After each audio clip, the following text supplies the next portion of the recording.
We are.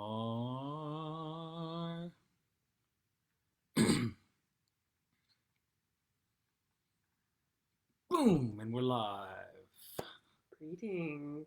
Skuk Thosh. Say hi. Put your shop kite. Oh, she is shy. Shy girl. Sure, it is okay. What it? Yeah. All right, welcome everybody to the Native Wellness Power Hour today. We are so excited to be presenting. Whoa, sorry, there was a fly. Couldn't even see it on the screen. All right, so my name is Chelsey, and I'm one of your co-hosts today for the Power Hour. And we're coming to you live from my mom's house, actually, in Fargo, North Dakota. And we're going to be sharing all about staying active as a family. And excited to get into this conversation with you all. Yeah, so thanks for joining. We see some people that are getting on. And my name's Thosh. I'm from the Salt River people on Akamedoatam. And I'm also one of the board members of the Native Wellness Institute. And I'm a co-founder here with my wife with our Indigenous Wellness Initiative called Well for Culture. And so we've been presented on here a couple times before in the past. We presented on our wellness model, the 7 circles of wellness. Hopefully, maybe some of you have saw that in the past. We did some food demos using ancestral foods, indigenous foods in the past, and we did a couple of movement sessions too. And so that's what we want to talk a little bit about too. We want to talk a little bit about today is just sharing some concepts and ideas that have to do with moving as a family and what that means for us, and hopefully that might be of some use for other people out there that are looking to revamp a movement in their lifestyle and kind of make a little overhaul. Or how do you say that word? I don't know. I I don't know what you're trying to say. Yeah, so just to changing our lifestyle, and we want to talk and share some ideas about that. Mm-hmm. So hello, those are people are jumping on. Very cool. All right. Yeah, we always like to give it a minute or two just to let people log on and to get it going. Mm-hmm. All right, and then throughout this session as well, we'll be sharing a little bit of maybe some breathing exercises or some easy movement just from seated. We always like to share a little bit of movement. Yeah. And should we do some having people breathe with us? Sure, let's do 7 breaths. Yeah. So those of you that are on right now that you're joining us, we always like to be interactive as much as we can, and this is one way for us to be able to kind of connect, even though we're sort of separated by space, but we're connecting through the internet, through the web, the spider web.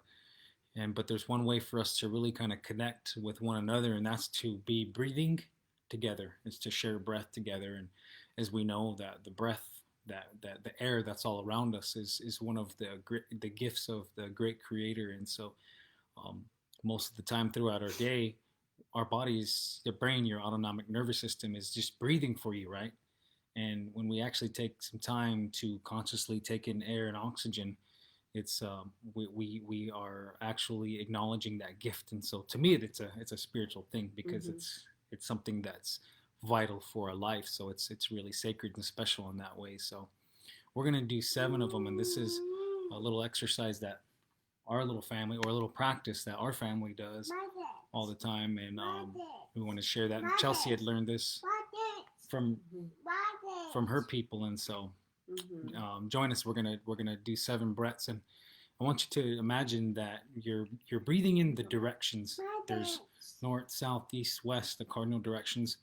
Mother Earth below us, above us, and the sky world, and then all of those together at the same time. And so we're gonna do those. We're gonna breathe here. So Aloe, we can get her to kind of, our daughter, to calm down a little bit. She's above and beyond. She should have been well into her nap time right now, but today's one of those days where she didn't want to fall asleep. So yeah, it's supposed to be her nap time. She's a little fussy right now. Yeah, so those of you with children know how it is, and bear with us. And that's what this session is really all about too, is talking about moving as a family. And so, but we're gonna breathe together first. And how we're gonna breathe is you're gonna breathe in your nose, and you're going to exhale out of your mouth. And then when you exhale out of that mouth, you're going to put your tongue at the bottom of your mouth. Okay, so how I breathe in is I'm going to fill up not just my diaphragm, but I'm also trying to fill it up to where it's pushing out my core. Mm-hmm. So watch first. This is how we're going to breathe.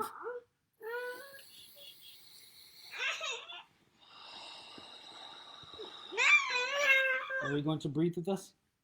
Are you going to breathe with us? Are you milky babies? Milkies? So again, watch first in the nose, and they're going to slowly be exhaling out of the mouth with your tongue at the bottom of your mouth. Again, you're not just filling up here, but you want to push it down to the core of your stomach too, okay? So we're going to breathe in right here in your nose.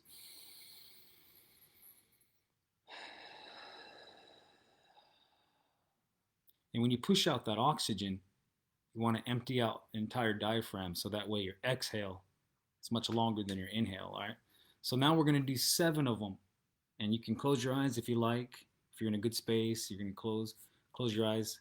And if there's other people in the room, you can invite them to breathe with you too. You're taking deep breaths. You're mindful breathing, using your mind to imagine that the first breath is going to be coming in from the north.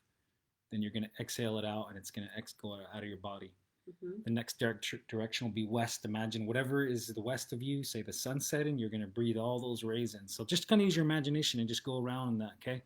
Do you want to do that breath? Sure. I just wanted to explain. Okay, so we're going to start all together in 3, 2, 1. Inhale through the nose. And exhale through the mouth. Keep it flowing. Inhale, 2. And exhale. Next breath, inhale. Envisioning the directions as we go. And exhale. Next breath, 4. Inhale. Exhale. And 5. Inhale together.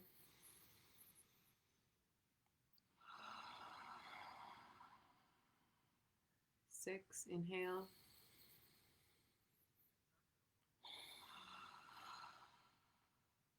And we should hear your breath. Inhale, 7. And our final exhale. Good. And as you finish, slowly open up the eyes. Good. You like to shake it out a little bit. Breathe with us. And you might want to stretch your fingers and stretch your wrists. Just do some gentle wrist circles with us. Good. And we'll go ahead and take one hand. Good. Yeah, sweetie pie. No. Take one hand and stretch your fingers back. And the other hand and stretch your fingers back. Take one hand and stretch your wrists forward. And the other hand, stretch your wrists forward. And then we're going to go ahead, just since we're flowing already, we'll go ahead and we'll just give ourselves a little head scratch. Everybody just go ahead, and these little movements like this is not necessarily what we would call fitness, but this is all a part of staying active, you know, in being in tune with our bodies, you know, using our breath. Even from seated, we can do little movements that will help us stay active and help us to feel good. So, all right, good. Well, I already feel a little bit better. Mm-hmm. It always feels good to take nice deep breaths, and especially if you're feeling a little bit stressed or something like that, which is definitely something that happens with kids. You know, we all get stressed. It's good to access your breath and use that just as a very quick and simple way of just grounding yourself once again. So that is actually, to start with, that's one of the ways that we stay active as a family. If we need, you know, a moment to breathe, and if we need a little bit of space, a little bit of head space, we just go to our 7 mm-hmm. breaths. And sometimes we do it together, sometimes we do that alone. And then maybe, Thosh, maybe you could share a little bit about your meditation practice that mm-hmm. you do in the morning. Mm-hmm. Yeah, and so like Chelsey said, it's good to breathe sometimes, and breathing is something that definitely takes practice as well. And even just those 7 breaths for me kind of help calm me and relax me a little bit as well, and kind of get into the mind frame of talking about what we're going to be talking about right here. And so that helps me a lot. But you know, it's not for everyone. Mindful breathing isn't for everyone, and everyone has different ways that they they can help kind of focus themselves and center their thoughts and make themselves feel grounded. So that's just one way that we do for us. And there's a longer version of that as well that we like to do, and I really use my mind when I do that short 7 sacred breaths, and what I imagine is us, is our little family standing over on my land, on our community in Salt River, standing amongst the field where we grow the squash and the corn and melons and things like that. There, that's kind of where I always imagine it. So I always encourage people to, even if you're far away from home, to use your imagination and put yourself in a space that is special to you, a space that is sacred to you, and so you can do that as well. And so about 7 years ago now, the Native Wellness Institute, the board, all of us did a little retreat where we worked with the David Lynch Foundation, and we had learned Transcendental Meditation. And so we all learned that together, and that was a tool that a lot of us found useful, and a lot of us still use it today. So that's 20 minutes twice a day, and in the morning and the afternoon.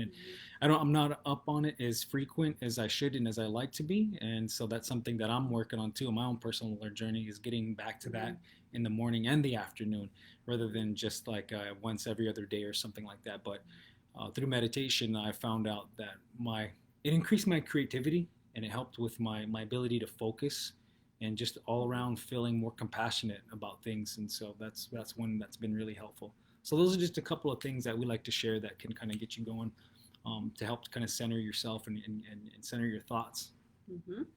Yeah. So part of why we want to talk about staying active as a family is because I feel that from an Indigenous perspective, movement carries a special meaning in our communities. And, being that as Native people, we value life, or we value family life to such a significant degree, it's really important for us to talk about creative ways that we can move together as families, and that we can make our wellness and our health more of a family practice and a community initiative, as opposed to, oftentimes in the Western or American viewpoint, people just think of it as, something that you do for yourself or for your own time. But in reality, it's more of a balance, and it can be very, very inclusive of all ages, all athletic abilities. And so we just want to share with you some of the ways, even within our little unit, we have very different individual movement practices and health practices that we do on our own, but we also have a big chunk of that is shared as a family. And so we just want to share some ideas for people and how they can creatively move together and stay healthy and active. Yeah, and even just from thinking about a historical perspective, we know that our ancestors were in great health. We talk about that a lot, and many people bring that up when it comes to our physical health or general holistic health. People talk about how our ancestors were in great health because of the culture of our people, then the connection to foods, how active our people were. They were constantly building things. They were constantly working, and many of our people were runners. We would run to send messages from different cluster villages, and so our people were in great physical shape, spiritual, physical, mental, emotional, and so of course we know that there are various nations that did prepare themselves for games or even prepare themselves for battle, and they had techniques to strengthen themselves, and that's kind of what the oral tradition tells us too. And one of our senior board members, Charles Telfeathers, talks a lot about that too, and he shares a lot about the games that he played as a young man, and they were all games that require athleticism, they require speed, strength, power, endurance, and it really goes to show that how athletic our ancestors were. So all of you come from nations too, where you had various games. Think about stickball, double ball, lacrosse, the canoe culture, the horse culture, all the running culture. All of those are indicative of how athletic our people were. Athleticism, good health was inherently a part of the culture, was a part of the way of life. And so today is a little bit different in the sense that because of we're living in the post-colonial era, and we're healing, we're in the process of healing unresolved trauma and grief from colonialism, loss of land, loss of language, loss of indigenous worldview. We have acquired the diseases of modernity, such as diabetes, heart disease, cardiovascular disease, and neurodegenerative disease, and now COVID virus.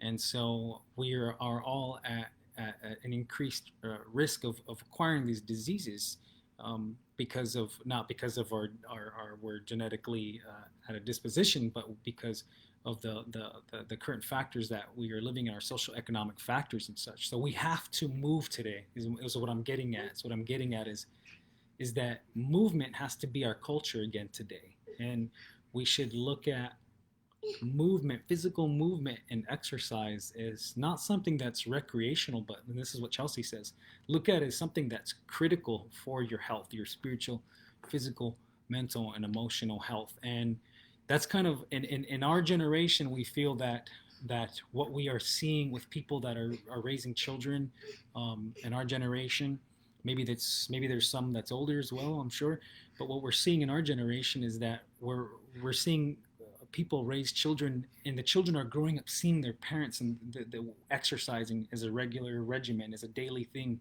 as a family thing. And that's a really good thing to see, because what's happening is what we're re-traditionalizing the concept of staying physically active because of the age of sedentary that we're living in. We sit a lot, right? Just like I'm sitting now talking in front of a computer screen. We're sitting a lot more than ever. In fact, really, in all of human history, in our human existence, we are sitting much more than we've ever have. We're less mobile, we're eating more, and we're eating, of course, processed food more than we ever have. So this is why it's really important. I want people in Native country to think about this concept of re-traditionalizing physical movement and making that a part of your culture today. So what I always share with people is that for me, where I come from in Akamir Autumn Jovid, they say himatak. It means like your way of life, how you live and how you walk in life. So what I always share with people is that for me to be physically active on a daily basis, it's my himatak. It's my personal culture that I've created to move. And so we're talking about movement, and notice we don't always say fitness or exercise, because what we are referring to is movement encompasses everything from taking a nice swift walk every day. It encompasses, of course, running, jogging, conventional sports, doing yoga, different types of resistance training, weight training, playing indigenous games. And so that's why we call it movement rather than exercise. Owl, what's the matter? You want a different straw? Okay. Bear with us here, thanks, because like we said, usually it's her nap time, so she's now has to act some way. So again, when you're talking about movement and not necessarily fitness or exercise, movement is for everybody, no matter what age you are, no matter what level of athleticism you're at, no matter if you have equipment or not. No, it's all that. It's dancing. That's all movement. So that's what we want to kind of just wanted to kind of bring that into the discussion there, and thinking about movement is a part of our culture today. And when we are creating new family lifestyles, healthy family lifestyles, it starts with us as individuals too, who are running our families, that we have to live that. That's got to be a part of our individual culture, and then as well as the culture of the family, in order to make it for the next generation, for them to be, it should just be normal. That's the way I see it. Every generation, we're in regards to the healing movement, every generation is revitalizing something, or they're evolving something, or they're preserving something from the previous generation. And in this case, it's movement for our physical health. And I believe that if we're practicing that individually and as a family, being as inclusive as we can, our children are going to grow up knowing that that's normal. It's normal for them to exercise. They have to exercise every day, just as normal as it is to brush your teeth. And that's where I believe we're going to start seeing changes in our health outcomes within our native populations, is that we have to break those unhealthy cycles, and those new cycles need to start now. So that's just some ideas I wanted to bring in the conversation and give something people to think about as we're going. Definitely. So that's kind of the way that we view an ancestral or indigenous perspective on movement, and how we can incorporate that in our lives today. And with that being said, let's talk about, in a practical sense and an everyday sense, some of the ways, people often ask us, because we do work full time. We run our business, our initiative from home. And so we have to balance that with full-time childcare because she doesn't go to a daycare or a school yet. And no one's kids are going into daycare and school right now because of COVID. So it's a really relevant time to talk about balancing all of this. Everyone's working from home, everyone's kids are at home all day, and everyone still needs to try to stay active. So the first thing that we will share is several activities that can be done as a family safely. So the primary thing is going for walks. And I'll tell you, we do this just about every single day together, ever since she was born. And actually, ever since I was carrying her in my belly is when we really started the habit of that. After we eat? Yeah. And so that's an important one for us. And when we do, we try to not really be on our phones. We try to be present with one another. And, something as simple as going for a walk can really be good for me. I know it works wonders for my mental health because sometimes I just need to get out of the house. I just need a little bit of a change of scenery. And even if it's a short 5-10 minute walk, it's something that is really valuable to do as a family. All ages can do it. The weather permits going for a walk no matter what the temperature is outside. And so that's one thing that we really encourage. And for Thosh, like even if he has already worked out really heavily that day, he will still come and join us on going for that walk, not because he necessarily needs it, but because it's important to feel unified as a family in those moments. And, I don't necessarily want to be the only one taking Aloe for a walk in the stroller by myself all the time. So in terms of partners, it is really nice to find those things that you can do together. Mm-hmm.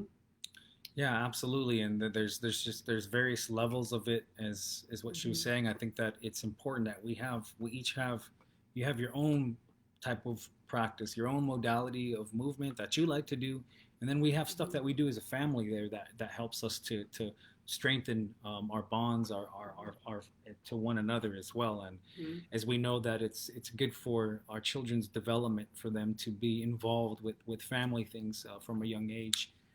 With whoever their caretakers are, not just their mom and dad, but the mom and whoever else, the grandma. And it's good for our children, for their development, for that involvement as well. Yeah. So, and just like our meal times, our walks are a really good time for us to catch up with one another and to just have conversations about whatever is on our minds. Sometimes we're in the same house all day, but we don't necessarily sit down and talk because we're both busy doing different things. And so going on walks together is a good time to do that. And another example of that is, depending on where you live, maybe your family has, maybe you're on a ranch and your family rides horse and you do that, or maybe you all go for a swim together, or maybe you go for a hike together in the mountains. Whatever your modality is and whatever you have access to, it's really good to spend time outdoors together. And so I guess that brings to the next topic is outdoor activities. So we consider like going to spend a few hours at the river. To us, that is being active. Even though we might be sitting a lot of the time and we bring our blankets and we bring something to eat, it's still getting out of the house and it's still doing an activity together as a group and being outdoors. And as we know, there are many, many mental, physical, spiritual, and emotional benefits. The more connected we are to the earth and to being outdoors, that's who we are as people. So we have to maintain our connection to that. If we say, environmentalism is our value, then in a safe way during COVID, of course, we need to be getting outside as much as we can. That's part of the reason why Aloe and I relocated to North Dakota for the summer is because she's very sensitive to the heat and I'm pregnant. And in my first trimester, the heat in Arizona was making me very nauseous. So fortunately, we had the resources to come up here and stay with my family. So I know that it's not always super, super easy to get outside, especially with babies and stuff like that. Diaper changes, breastfeeding can be a lot of work. But if you can, try to prioritize getting outdoors with your family. To set a goal of at least once a week, and try to make it a regular thing. Hmm. Hmm. Yeah, and one thing that what we've made it a point too, like in within our parenting, and I'm sure a lot of parents have already done this, been doing this too, but for us, that was one thing that we objectively agreed upon is that we want Aloe to be a part of our physical movement at a young age, so that way it becomes the norm for her. We want to try to include her, and I know a lot of times I've heard in the past people say, "Oh, well, I don't got time to work out because my kid or my kids are I have to take care of them," and which I understand that too, absolutely. But I think that there's also a way to really try to find a way to include our children, and a lot of times before Aloe could walk, we just sit her down and she would sit everywhere, and she would start to even mimic us when we would do like Hmm. warm ups. She would like flap her arms around, and Hmm. she would really she would actually get involved a little bit, and then after a while too, we'd actually would I would actually do lunges and stuff for her and squats and things. Like if I was doing a little bit of a home workout, then I thought maybe I need to just incorporate her, or you can use the baby carrier was really helpful as well. But there's ways of doing that, staying physically well. It's maybe not ideal for certain goals, but for just general health and general strengthening your body's functional patterns, like there's a way to really incorporate children and have them be a part of that as well, and be able to take care of them and exercise at the same time. And Yeah. And we have found that staying strong and active actually serves a practical purpose as making us better and more involved parents. Because we happen to have like the chubbiest baby on planet Earth, and she was hard to carry yeah. around. And, gosh, we thanked every day that we had put in our time in the gym prior to having her, so that we can lift her and carry her and be as attentive to her needs as we needed to be, because she got really, really heavy to carry around. Mm-hmm. And at 2.5, she's still a kid that loves to be carried a lot. So it definitely serves a practical purpose when you build muscle so that you can physically take care of your family. And I think the same goes for those of you out there who are taking care of elders. That's a physical job, in addition to being a very difficult job with emotional and mental. It is certainly a physical job as well. And so being strong has a practical purpose for our communities as well, because we take care of each other. Mm-hmm. Hmm. And then the next tip that I wanted to share is that just the little ways that we can incorporate active movement into our home life. So I think one of the main things is just having your yoga mat or stretching mat or a rug or whatever available in the area wherever you watch TV and movies, because whenever it is the end of the night, the end of the day, and we turn on, sometimes we sit and we watch a movie together. We also use that time to stretch, and stretching is really, really important, and flexibility is really, really important. It's a recovery tool for your muscles, and it's just important to keep the joints and keep the muscles flexible and healthy. And so if you can incorporate at least 5 to 10 minutes of stretching every day while you're watching TV or movie together, is a really good time to do that. And so we'll trade off with her sometimes, and Thosh will stretch on the floor for like a half an hour while we're watching a movie, and then we'll trade off, and the other one will hold the baby, or she'll join us. Like she loves to copy, like Thosh said, and mimic what we Mm-hmm. do. And so just squeezing in those little moments of stretching and movement at home can make all the difference. So like, don't think to yourself like, oh, well, it's already the end of the day, I didn't get any exercise in, it's too late now. Think to yourself, I still have time. Like, no matter how Yeah. late in the day it is or what you're doing, you still have time for at least a little bit of stretching. Yeah, and when we end this session right here, we're going to do a little bit of movement too, and some of the stuff that we've shared before, but maybe you didn't see those, so we'll kind of go over and share some of those, and just some easy standing dynamic warm-ups that you can do, just to kind of get your energy level up, or maybe before the family is about to move together. But so we'll stay tuned for those as well. We'll get into those here in about 10 minutes or so. Mm-hmm. Yes. The other thing that we wanted to share is balancing giving each other time to do our own movement practice. So that one I think has been the biggest challenge for us, and we've even had a few little arguments over it here and there. Not like anything big, but just because for me, I found myself being more restricted and more like my for the first year of breastfeeding especially, I constantly had to be available for Aloe, whereas Thosh had a little bit more freedom to go, and he could be gone for 3-4 hours and the baby would be fine. Whereas, yeah, well, I'm just saying you could be like, he wasn't always gone that much, but he had the freedom to do if he needed to. Whereas I felt like I had no time, like I could not be away from her at all. And so it was always a balance for us of, on one hand, and I have to admit, sometimes Thosh would say, well, go ahead, like go to yoga down the street or whatever. There's a yoga studio down the street. And I would be like, no, I don't want to leave her. But then I would still get frustrated that I don't have the time. And then on the other side of it, almost all the time I'm totally fine with Thosh leaving the house and going and get his workout in, and we're home for a little while. But sometimes, if it's just the wrong day or I'm already feeling stressed, and like it's kind of a twofold thing, because if we're both feeling stressed, then on one hand it's like he really needs to go get his workout because that's like a healthy release of stress. But on the other hand, I'm like, hey, wait a minute here, like how come you get to go do that and I don't? So every so often it can turn into a little argument. And so we just wanted to be honest about that and share that it's not always easy. It is a balance, and that's not always the easiest thing to find. But I do find, and I will say this, that every time like we're having a stressful day, Thosh goes and does his workout and then comes back, he's in a better mood. He's more able to be like a super, super attentive patient dad for Aloe.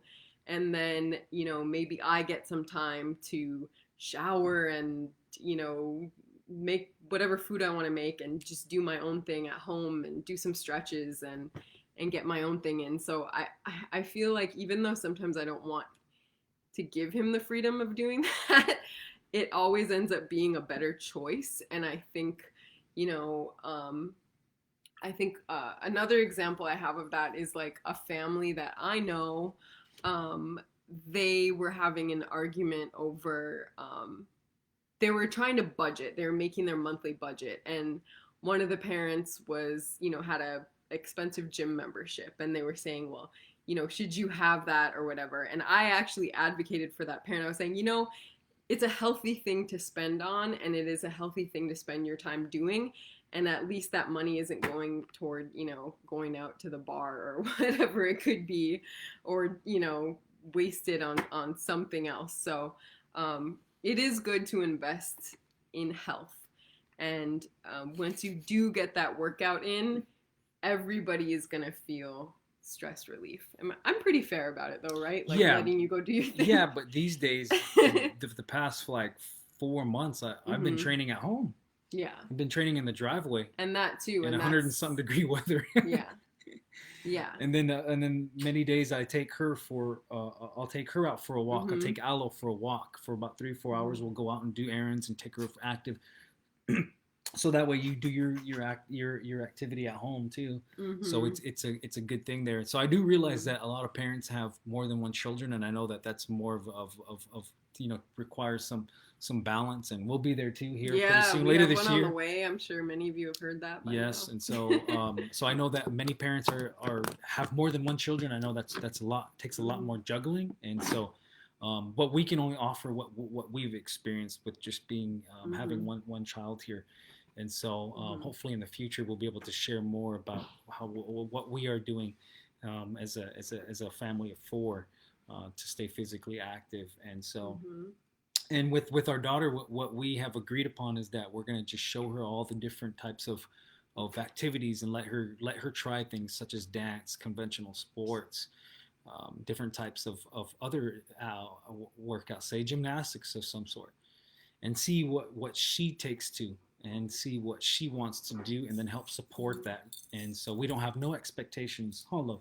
We have no expectations of her, but we know that if we are automatically making physical activity the norm in our household, then we will not have to worry about her not wanting to be physically active. So we make it a point to also limit like her screen time, or if she watches like a cartoon or something, we make it a point to limit those as well, so that way she knows it's important that we need to be also active and we need to be moving. And then and we think back to how we were raised when I was younger, like many of you. We were outside a lot. We were always playing, no matter even in the summertime in Arizona, 110, 12, we were always outside playing, always active. And so this is something that we are working on too in our parenting. That's part of our objective as parents as well. Yes, and it's all about demonstrating it too. Like we limit our own screen time, we limit our own, sedentary time, because we really just try to show an active lifestyle to her.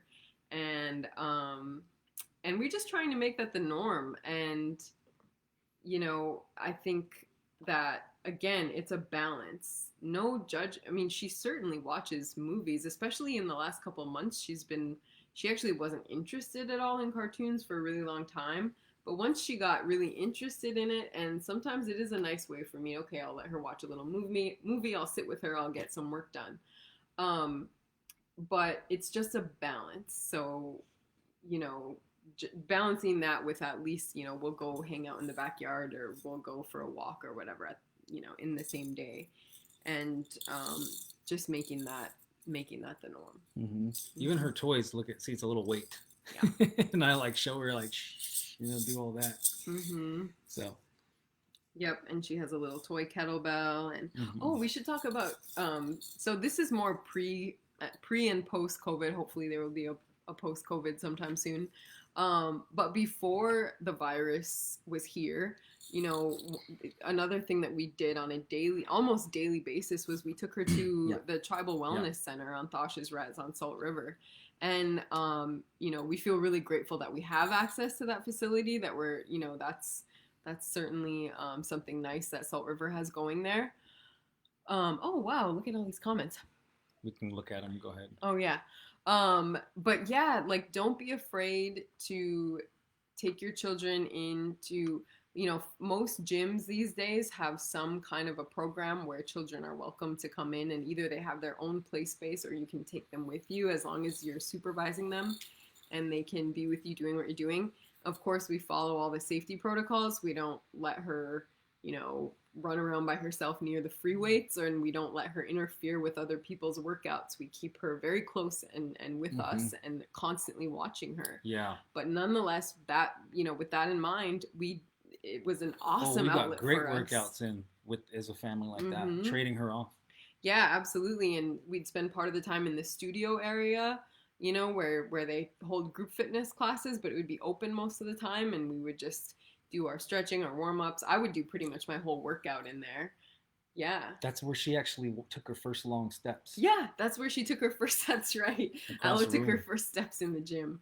So what I love about that is, as a kid of the 90s, gyms and fitness wasn't quite as universal of a concept as it is now. And, the wellness center on my res was like a little, and it still is actually like a little tiny space in a kind of a trailer home sort of a situation. And, I remember when I went off to college and there was this huge fancy gym, I didn't feel comfortable there at first. I felt intimidated by it. I didn't know how to use any of the equipment. I didn't feel like it was necessarily a place for me because it's not a place that I grew up going into every day. And so I love the fact that the gym and the wellness center is a second home for Aloe, and that she knows the employees and she can feel comfortable. She knows that she has some sense of ownership or belonging in that space. So what a wonderful thing if all Native children can feel like, wellness is for me, fitness is for me, athletics is for me, if I want it to be. And so that's what we try to encourage for her, and just instilling that sense of confidence in her in these spaces. Yeah, absolutely. time check. Did you have the other one you had to jump onto? No, I pushed that back. Oh, okay. Good. Yeah. Good. Mm-hmm. Good. Yes, absolutely.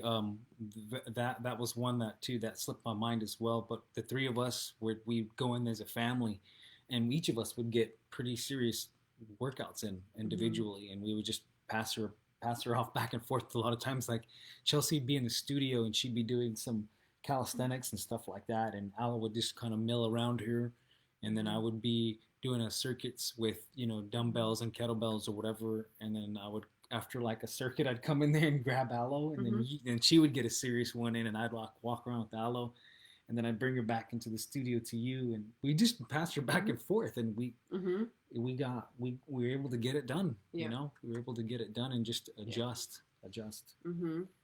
And then just kind of to switch gears a little bit, we want to offer something for those of you who don't necessarily have young children. Maybe you don't have kids or your kids are grown up. It's still important and it's still possible to stay active as a family into adulthood. And one of the things that I've been doing here in North Dakota with my mom is we'll go on walks in either in the morning or the evening together. And when Thosh is here, he watches the baby, or the baby will come with us when he's not here. And that's just a really good way, again, for me to be able to catch up with my mom and have that time to chat and get some exercise in that is accessible for both of us. My mom and I are obviously at different stages of fitness or whatever, and walking is something that we can, everybody can do together, and we could take the dogs or whatever it may be. So, and we walk with Thosh's mom too when we're back in Arizona. So just try to remember to be inclusive with your wellness and your fitness. Even if you're a person who is super athletic and does really hard workouts when you're on your own time, try to make time and space to be inclusive of those in your family who need a more gentle or less intense exercise, because it's important for all of us. And if I could suggest a time that's great to work out for your overall health, is right after you eat dinner or your big meal of the day, whether that's your lunchtime or your dinner time, because can you explain the science of that? Good. It's good. I was gonna say that earlier too when you're talking about taking a walk. A good time to do that is, of course, in the morning. Many people have walks in the morning to help get the energy up and get things going. And another good time to walk is after dinner if it's not too late, and if you live in a safe place, of course. But that's one thing that we like to do. We like to try to eat a little earlier, like around 5:30, 6:30, and after that we'll go and take a walk. Especially if we ate something that was a lot of carbohydrates, and therefore you have a lot of glucose in your bloodstream, and so you want to utilize that so that way our insulin doesn't stay high, and we don't have high blood sugar, because as we all know that if that's repeatedly happening, if we're having high blood sugar, then we have high insulin. If we have high insulin, then we run the risk of becoming insulin resistant, which leads to type 2 diabetes. So I think it's always important for people to stay some sort of bit of activity after you eat a little bit. Let your food digest some, and then you can get out and take a walk there. I always tell a story which is why I don't juice, or I don't drink fruit juices or anything like that. And I made a beet juice one time, and my blood sugar was really high. I was like 170 something, which is high for me. I know that's not high for a lot of people, and it's not like it's bad. But I was just like, oh, look at this, it's really high. So we took a walk. We were out for like 16 minutes and came back and checked it again, and it was all the way down to 112. So that activity really helps regulate blood sugar. So taking a walk is good in the evening time after your dinner, and that's a really good way to help regulate that. And it's a good habit. So like Chelsey said, that we try to do that. Of course, there's a lot of days that we do miss it and we don't get into it, but it's helpful when we do, for sure. Thank you, time. All right, should we get into movement? Yeah. Should I start that? Yeah. So we're gonna go ahead and get into movement. Get into sharing some movement with you all. Chelsey's going to do a diaper change. Not my diaper. For myself. I was going to joke and say that. I was going to say she's going to do a diaper change for me. So I'm going to bear with me for a minute while I just get my little setup and move it over to the desk here. We're here visiting Chelsea's mother's house, a beautiful home in Fargo, North Dakota.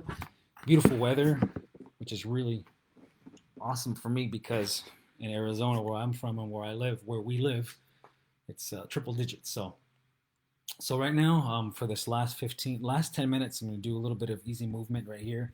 And then, let's see, someone says, hello, what's this? This is the Native Wellness Power Hour. And we're talking about staying active as a family. Okay. Okay, so yeah, we're going to do a little bit of movement right here. And if you've joined us in the past, you know we always start really easy. We just start like this. So join us. You can even stay seated too. You don't need to get up. You can stay seated if you're comfortable where you are, or if you're unable to move for whatever reason. Like I said, movement is for everybody, no matter your athleticism level, no matter your age, no matter your sexual orientation, none of that kind of stuff. All it doesn't matter. We're all human beings, and movement is for all of us. Pick up that tempo. Yes. Oh, Aloe's doing it over there while she's getting her diaper changed. Yes. Pick up your thing. Pick up your tempo here. Breathe.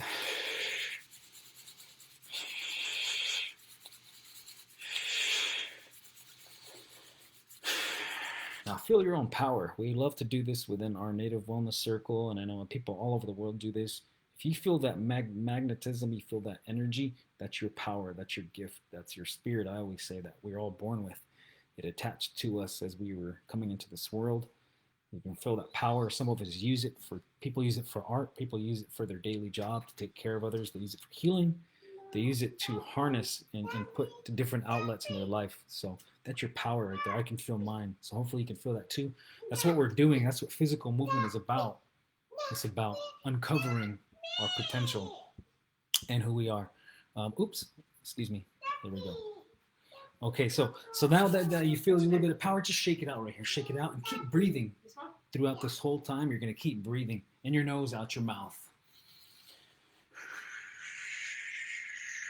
Shake out your hands just a little bit right there. Just kind of get things going right there. Now you're just going to alternate. See how I'm alternating right here?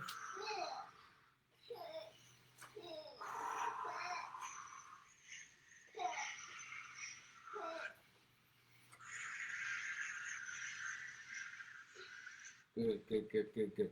Now we're going to reach up right here. We're going to reach up. Look up towards the sky. You're going to reach there and bring your arms down again. That's all the movement we're going to do, but we're going to get up on the balls of our feet, and we're going to reach, and you're going to pull down, say, energy from the sky. So imagine you're looking past the ceiling and you're seeing the sky there. So you're going to raise your hands up right here, and then you're going to get up on the balls of your feet. Then you're going to look up, and then you're going to imagine that you're grabbing energy, breathing in, exhale, bring it into your chest. That's what we're going to do, okay? We're going to do that 3 times. 3 more times. So go up, look up, and breathe. Exhale, bring it in and up. And exhale. One more time, up. Exhale. Good. So when I do that and when I reach up, I get up on the balls of my feet and I'm squeezing everything. I'm squeezing my core, I'm squeezing my lats, and I'm just imagine I'm pulling energy down to my ibada, my heart here. So I'm gonna pass it over to Chelsey, and she's gonna do a little bit of movement with you all as well. All right. So let's just do a little bit of twisting of our torso. So you're going to shift from side to side, shifting weight from one foot to the other. And as you do that, just act like an owl and reach your head all the way around. Look back behind you as far as you can see. So you should be feeling a nice twist of the abdomen and then of your IT bands as well, loosening up, and then let your arms go. Let your arms swing with it a little bit. Good. So we're wringing out our torso, getting some nice movement in there. And then you might need to grab onto a chair for balance for this one, or you could just stand upright. But I'm going to bring my ankle across over the top of my knee, and I'm going to bring my hands into prayer, and I'm just going to gently bend forward, and I'll show you from the side what that looks like. Gently bending forward, getting a nice stretch in the IT band. You could even do that from seated if you want, or like I said, hold on to something for balance. But I love getting that good hip stretch going. Feels really great. I'll show you what it looks like if you're just seated in a chair. You can sit down, cross your leg, and then just slowly hinge at your hip. You're keeping your posture upright, but you're bending forward like that. You're just hinging at the hip forward. Nice stretch here in the side of the leg. Good, and then switch feet. Other side, lean forward. There you go. Good. Run, run, run. Oh, let's look at the time. Let's check the time too. Oh yeah. What time is it? How much time we got? We have 10 minutes left. Okay. So we can do 5 minutes if you want, and then questions, I guess. Okay. So another couple minutes of movement here. And I'm going to share with you guys, these are ones that if you're teaching movement to children, a lot of times it's really good to bring in like animal movements with them. So we always say like this is our eagle stretch, arms come up, breathe in, and then exhale all the way down, arms come up, and then exhale all the way down. Good. And then they also like whatchamacallit, plants. So this is our cactus stretch. Your arms come down to the side here, just like a cactus. And if you have the flexibility, you want to pinch your shoulder blades. And then if you have even more, you can even lean back like that and make it a nice full upper body stretch. So the arms come up, breathe in, exhale into your cactus arms. Nice and strong here like a saguaro cactus. And then increasing shoulder mobility, pinching the shoulder blades. And then even incorporating the back, just a gentle back bend there. Good, and then back to our eagle arms, up and stretch, and up and stretch. Good. All right. Let's do a little bit with our shoulders here. So just rolling the shoulders back. Nice. And then rolling the shoulders forward. Yeah, somebody says they have a bad back, then you definitely want to avoid those back stretches that can cause strain there, but just do whatever you can. Be gentle on yourself, be gentle on your body. Yes, and Theta says chasing aloe is the best exercise. I absolutely agree with that. So with this stretch, you'll notice I'm keeping my hips square and straight forward. So I'm not like letting my hip jut out. I'm just leaning over only with my torso and keeping the hips square. And then coming back to center, and then we'll take the other arm and stretch. Good. Hey, Aloe, come here. Let me demonstrate with you. And then I also just want to show a healthy way to pick up a child, or especially if they have a little weight on them. You want to be really careful with your back. And so I'll show you how I carry Aloe. Come here, baby. Up him. Up him. Of him. Kick. Good job. Okay. I'm going to use you as a... And with the animal movements too, when you're working with children, it's a good time to also incorporate the language too. Incorporate your native language as well. So she doesn't want to be used as my guinea pig, so I'm just going to pretend like she's right here. No, I'm not going to pick you up.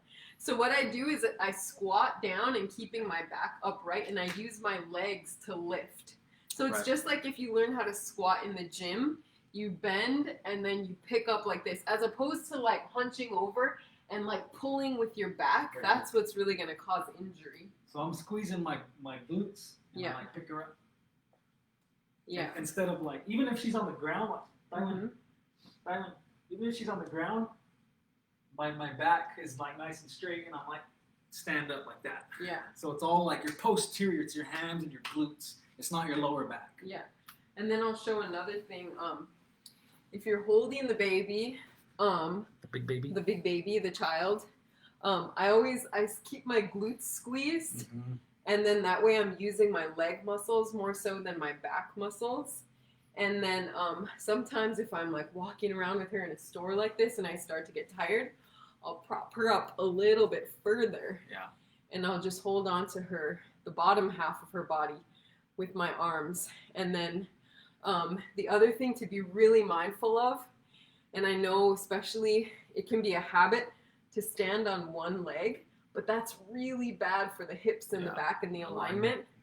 And so especially over time, you can imagine the damage that that can cause.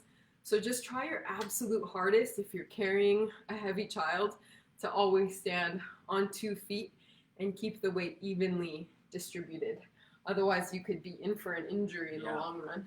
And I always like arch my back too as I'm holding her.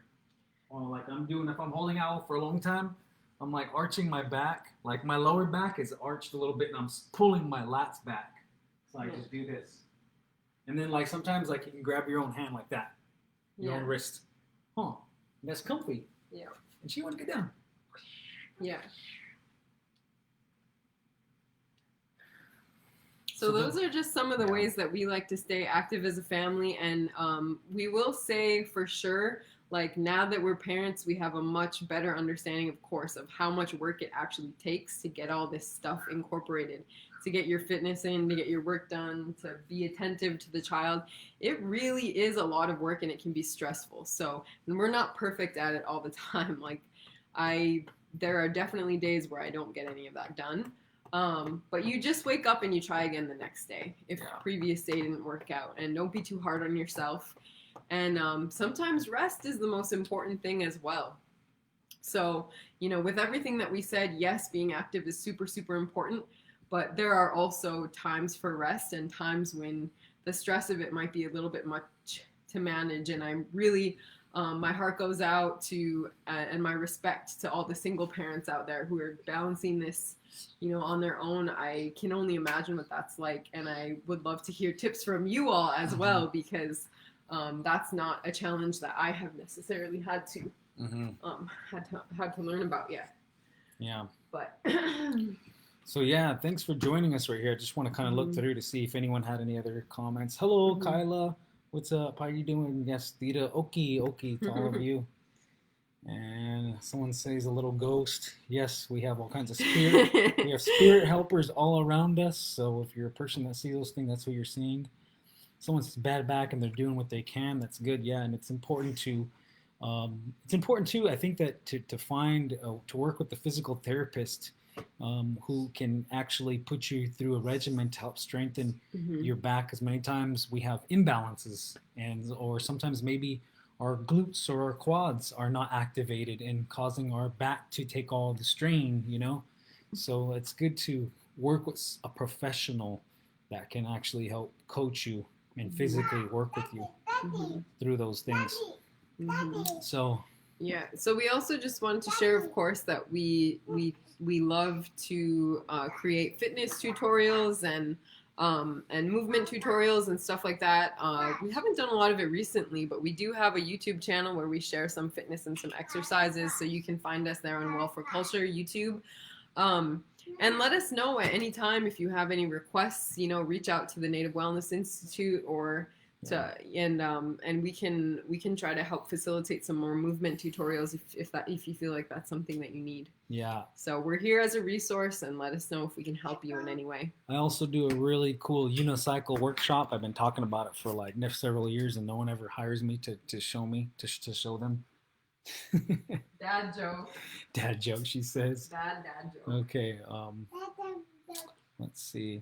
And then someone said, this is a good point that Jenny, that's a good point. She says a lot of indigenous people here up north think of fitness as a privilege, something white people do. Good to remind our people that our culture is rooted in being healthy and well. Yes, that's exactly right. And remember that movement starts with learning your own body, learning what your body's capable of, and learning to get a good exercise with just your body weight. It's important to do that before you start thinking about investing in things like memberships or trainers, or it's good to have a trainer to learn how to move your own body, but it's good to think about learn how to move your own body without weights and without equipment. And I've shared a lot of that kind of stuff on my personal social media too. Is just stuff that we can do with our body weight, learning to lunge, learning to squat with your body weight, to push it, to pull, learning various ways to strengthen your own core. Even using the earth gym, we talk about that a lot. Getting out and using rocks, using logs, using the water, incline hills. there's many different ways that you can stay active without using any financial resources. And so, and again, that's a good point though, Jenny. Thanks for bringing that up as well. And let's see.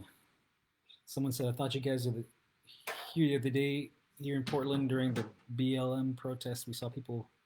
Yeah, that's awesome. People were staying active out there while they're protesting, lifting water bottles and cases and stuff.